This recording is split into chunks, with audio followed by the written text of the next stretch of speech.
ఈ వీడియోలో నేను మాట్లాడింది కేవలం ఈ మూవీలో ఉన్న క్యారెక్టర్స్ గురించి మాత్రమే. ఆ క్యారెక్టర్ చేసిన యాక్టర్ గురించి కాదు. సో ఎవరు అఫెండ్ అవ్వకుండా జస్ట్ చూసి ఎంజాయ్ చేయండి. ఈ వీడియోలో మనం నచ్చలు చేయబోయే మూవీ ఓపెన్ చేస్తే మన శ్రీకాంత్ అలియాస్ రుద్రగంటి రామకృష్ణ రాజు గారికి ఉరిశిక్ష చేయమని అనౌన్స్ చేస్తారు. అయితే మన రుద్రగంటి రామకృష్ణ రాజు గారు ఏం చేయాలో తెలియక జైల్లో కూర్చొని బాధపడుతుంటే అప్పుడే ఒక డమ్మీ వకీల్ సాబ్ మన రుద్రగంటి రామకృష్ణ రాజు గారి దగ్గరికి వచ్చి ఏం తప్పు చేయకపోయినా చేశానని ఎందుకు ఒప్పుకున్నారు సార్? దానికి మన రుద్రగంటి అదే మన రాజుగారు, అరే ముందే ఎక్కడ ఎలుగు చచ్చి వాసనకి నేను చేస్తుండే మధ్యలో నీ బాధ ఏంట్రా? వెళ్ళిపోరా ప్లీజ్ రా. అప్పుడు మన డమ్మీ వకీల్ సాబ్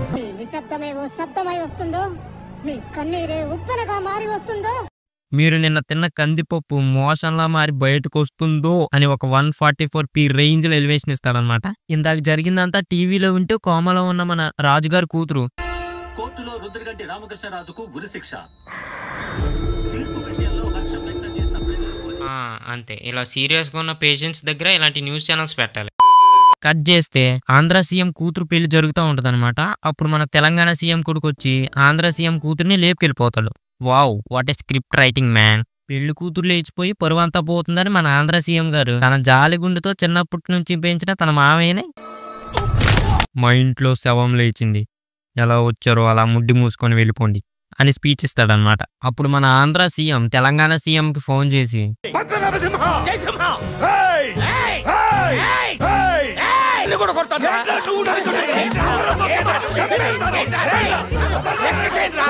అలా కాసేపు తిట్టుకుంటారు. మళ్ళీ కట్ చేస్తే దున్నపోతు పోటీ జరుగుతూ ఉంటది. దానికి చీఫ్ గెస్ట్ మన తెలంగాణ సీఎం ఎలా అయినా ఇది గుర్తుపెట్టుకో, తర్వాత మాట్లాడుకుందాం. అదే కాలేజ్ లో చదువుతున్న మన హీరోయిన్ ని జస్ట్ యావరేజ్ అంటాడు. అంతే. ఇంకా ఆ మాటకి రెచ్చిపోయి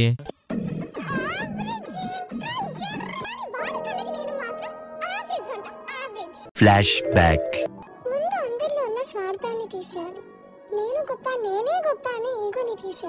ఇందాకే కదా ఏదో తారతమ్యత లేని సమాజం చూడాలన్నావు, మళ్ళీ ఇంతలోకే ఏంటిది? అలా కోపంలో తాగి మర్చిపోదామని పబ్బుకి వెళ్ళి హీరోతోనే డాన్స్ చేద్దాం. మళ్ళీ ఇక్కడ ఎలివేషన్ సీను.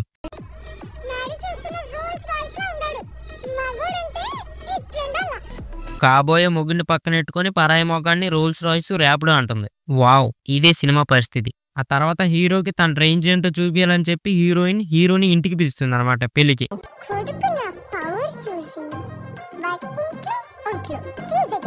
ఆ పెళ్లి ఎవరికంటే లేచిపోయి వచ్చిన ఆంధ్ర సీఎం కూతురుకి తెలంగాణ సీఎం కొడుక్కి. అదే పెళ్లిలో ఇందాక కాల్చిన బాటి ప్లేయర్ ని కనిపెట్టి చంపేస్తారు. పెళ్లి కూతుర్ని ఎత్తుకెళ్ళిపోవడానికి ఎవడో కడప నుంచి దిగాడన్న ఇన్ఫర్మేషన్ వచ్చింది, మీరు అర్జెంట్ గా అండర్ గ్రౌండ్ కి వెళ్ళిపోవాలి అని అంటాడు. దానికి మన సీఎం వచ్చాడు.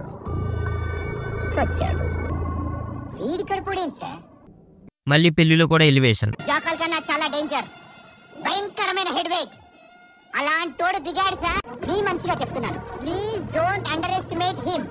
ఎవట్రా నువ్వు సేల్స్ మ్యాన్ లా తగులుకున్నావు.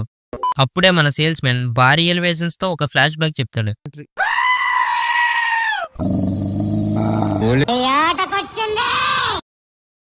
పాపం పులిలా చూపిద్దాం అనుకున్నారు, అది కాస్త కప్ప అయింది. ఇక మన బోయమా మూవీస్ లో ఫైట్స్ గురించి తెలిసిందే కదా, ఒక్కొక్కరిని దోమలు చంపినట్టు చంపేస్తాడు.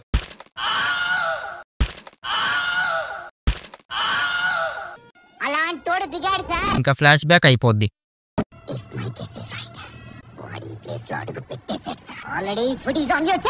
ఇక మన ర్యాపో సీఎం ఇంటికి ఏదో అత్తగారింటికి వచ్చినట్టు వస్తాడు విత్ 2 గ్రనేడ్స్. మళ్ళీ ఎక్కడో ఫైట్ సీన్. మళ్ళీ వచ్చిన ఏదో దోమలు చంపినట్టు. వద్దులే, ఇది ఇందాక వాడేసా కదా. ఈసారి ఆదివారం ఆంధ్రాలో కోళ్లు చంపినట్టు చంపేస్తాడు. ఇప్పుడు మన హీరో ఆ గన్ లాక్కుని వాడిని షూట్ చేస్తాడు. వాడిని చంపడం చూసి వాడే షాక్ అవుతాడు. ఇక మన సీఎం బాడీ గార్డ్స్ చేత గన్స్ పట్టుకుని కాల్చుకుంటూ చూస్తూ ఉంటారు. అంటే నాకు ఒకటి అర్థం కాదు, ఇప్పుడు ఒకడు వచ్చి సీఎం అని చంపేసిన కాల్చుకుంటూ అలానే చూస్తుంటారు కదా మీరు. ఏంటి బోయమా ఇది? నీ సినిమాలో ఎలాగో గ్రావిటీ ఉండదు, కనీసం లాజిక్ అయినా ఉండాలిగా. మూవీ బడ్జెట్ అంతా ఎక్కడికి పోయింది అనుకున్నాను. ఎక్కడికే పోలా, ఇక్కడే ఉంది. మూవీ బడ్జెట్ తో బోయమామ ఫ్యాన్స్ కొన్నాడు. ఇది ఎందుకంటే ఇదిగో దీనికే. మన ర్యాపో ఫైట్ చూసి తెలంగాణ సీఎం బాబు నీకు నమస్కారం, వాడు కూతురుని తీసుకెళ్లి వాడికి ఇచ్చారా బాబు అంటాడు. అప్పుడే ఒక ట్విస్ట్ రివీల్ అవుద్ది. నేను వచ్చింది ఆంధ్ర సీఎం కూతుర్ని ఆంధ్ర సీఎం దగ్గరికి చేర్చడానికి కాదు, మీరు తీసేసిన పరువు మీతోనే నిలబెట్టడానికి అని మన రాజుగారి పేరు చెప్పి మర్యాదగా మా పరువు తీసుకొస్తే అరుటాకేసి అన్నం పెడతాం. లేకపోతే తూర్పు తిరిగి దండం పెడతాం అని ఒక డైలాగ్ చెప్పి మన తెలంగాణ సీఎం కూతుర్ని ఆంధ్ర సీఎం కూతుర్ని తీసుకెళ్లిపోతాడు. కట్ చేస్తే ఇంటర్వెల్. ఇద్దరు సీఎం కూతురిని కిడ్నాప్ చేసి తీసుకొస్తుంటే అక్కడ ఊర్లో ఉన్న వాళ్ళంతా ఏదో ఒలింపిక్ లో గెలిచి ఇంటికి వస్తున్నట్టు మన హీరోకి వెల్కమ్ ఇస్తారు. అది చూసి మన హీరోయిన్ ఇద్దరు సీఎం కూతురిని కిడ్నాప్ చేసి తీసుకొస్తే కాల్ ఎరగొట్టుకొని సపోర్ట్ చేస్తారా అని అడుగుతుంది. దానికి మన హీరో వాళ్ళ నాన్న తీసుకురమ్మంది నేనేలేమ్మా అంటాడు. Hero father rocks, Sreeleela shocks. చిచి. ఇప్పుడు మన హీరో వాళ్ళ నాన్న ఫ్లాష్ బ్యాక్ స్టార్ట్ చేస్తాడు.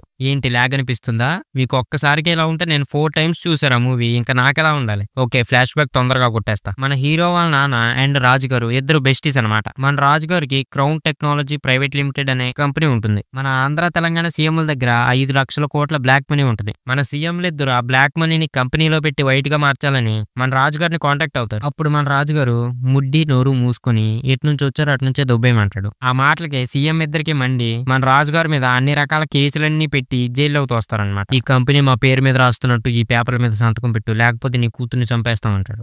అప్పుడే మన రాజుగారి కూతుర్ని 2 బీగుతారు. అప్పుడే కోమలోకి వెళ్ళిపోద్ది.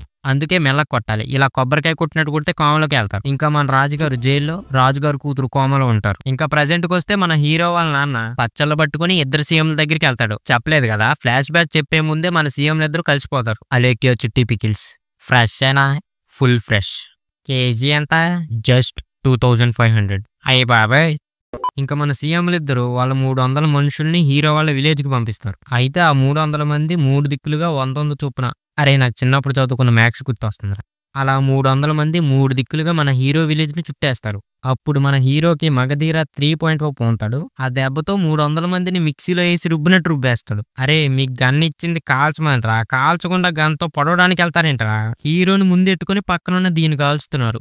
వావ్. మన హీరో కూడా కాల్చకుండా అట్టపండికి అగరబత్తులు గుచ్చినట్టు గుచ్చుతాడు. ఆ తర్వాత మన హీరో వాళ్ళ నాన్న మా రాజుగారిని తీసుకురాకపోతే నిన్ను కూడా పచ్చడి పెడతాం అని అక్కడి నుంచి వెళ్ళిపోతాడు. కట్ చేస్తే ఆ తర్వాత సాంగ్.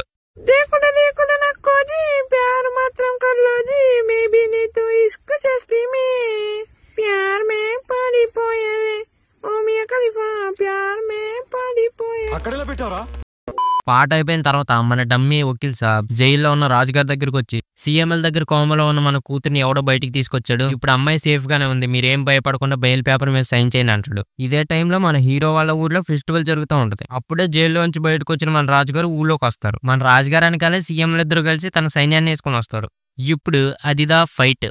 ఇప్పుడు మన బోయమామ నేల మీద ఫైట్ చేసి చేసి చేసి బోర్ కొట్టి ఇప్పుడు వాటర్ లో ప్లాన్ చేస్తే ఈ గ్యాప్ లో ఎవడో మన హీరో బుర్ర మీద మింగుతాడు. ఆ దెబ్బతో మన హీరో నేల మీద పౌర్ణపేస్తాడు. ఇక్కడే ఒక పోగ్రి లెవెల్ ట్విస్ట్. అదేంటంటే మూవీలో ఉండేది ఒక ర్యాపో కాదు, 2 ర్యాపోలు. ఆ రెండో వాడు ఎవడంటే మన రాజుగారి కూతురు బాయ్ ఫ్రెండ్. అయితే మన రాజుగారి కూతురుని కాపాడింది అండ్ గతంలో ఫైట్ చేసింది ఈ రెండో ర్యాపో. అప్పుడు ఆ రెండో ర్యాపో వచ్చి మన విలన్స్ అందరినీ ఇంకా మనం ఏం చేయలేం, ఎందుకంటే బోయా మూవీలో విలన్స్ మీరు. లేదు మీకు ఛాన్స్ లేదు. ఏంటిది ప్రసాదం పంచి పెడుతున్నావా ఏంటి? మన సీఎం ఇద్దరిని మీడియా ముందుకు తీసుకెళ్లి నిజం చెప్పిస్తాడు. ఏంటి ఇంకా అయిపోయింది. అప్పుడు మళ్ళీ మన సేల్స్ మ్యాన్ వచ్చి మళ్ళీ ఎలివేషన్ స్టార్ట్ చేస్తాడు.